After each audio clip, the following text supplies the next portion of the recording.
ملګرو نننۍ ویډیو ډیره زیاته اهمه ده. یقینا چې داسې ویډیو به تاسو نه کتلي او نه به داسې انفارمیشن تاسو سره به چا شیر کړي.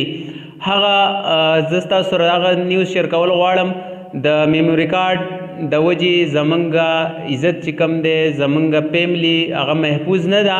تاسو به وایئ چې څنګه، خو دا ویډیو د اخره پورې وګورئ چې تاسو ته پته ولګي چې آیا موږ داسې غلطیانې کوو یا نه کوو. که موږ چېرته داسې غلطیانې کوو نو خدای مکه داسې ویډیوز یا داسې مسایل موږ ته مخې ته راتللی شي. نو ویډیو شروع کوو. لیټس گو.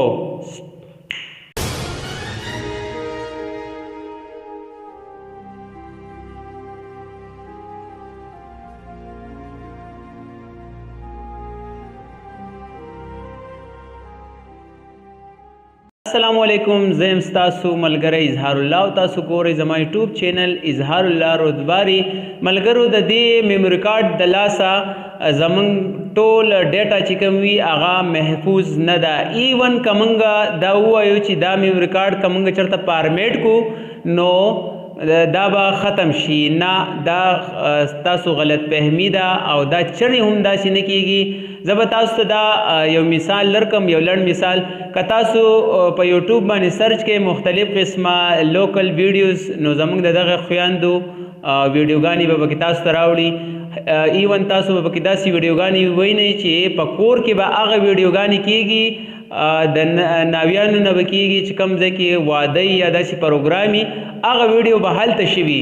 د هغې وجه دا ده چې موږ احتیاط نه کوو، په کور کې زنانو له موبایل ورکو او هغه موبایل باندې هغوی څه وکړي، ویډیو وکړي او موږ خپل فیملی کې چې کوم څومره ممبرز دي هغوی ته ولیږو، څوک رشته داران مي هغوی ته هغه ویډیو ولیږو ښه په محفوظه طریقه باندې. بیا موږ څه وکړو، دغه ماشومان چې کوم دي دغه میموري کارډ وله موږ ورکړو. که موږ دغه ویډیو ډیلیټ هم کړو، موږ وایو چې بس موږ ډیلیټ کړه ختمه شوه.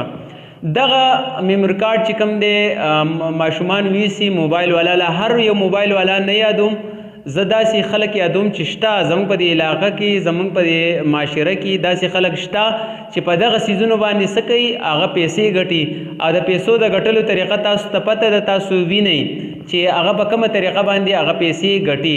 ماشوم لاړ شي میموري کارډ ویسي موبایل والا له او هغې ته ووایي چې ما ته ډیټا راته وکړه. نو یو طرف ته هغې سره وړوکی شانتي یو فولډر وي په دې سیسټم کې، هغې ته هایډ فولډر وایي، ریکوري فولډر د ده سره وسره چې د ده سره په میموري کارډ کې د 3 کالو پورې ډیټا وي، که ایون که ده ډیلیټ کړي ولې نه دا واپس چې کوم دی هغه ریکور کیږي.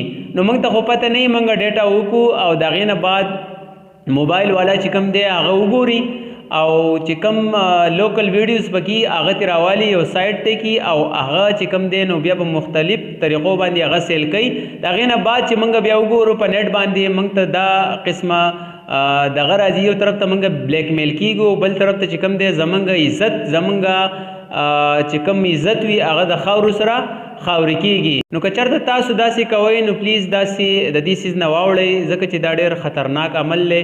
او که چېرته میموري کارډ هغوی نو د هغې ښه طریقه دا ده چې موږ هغه یو طرف ته ماته کو، کرپټ کو او یو سایټ ته گزار کو.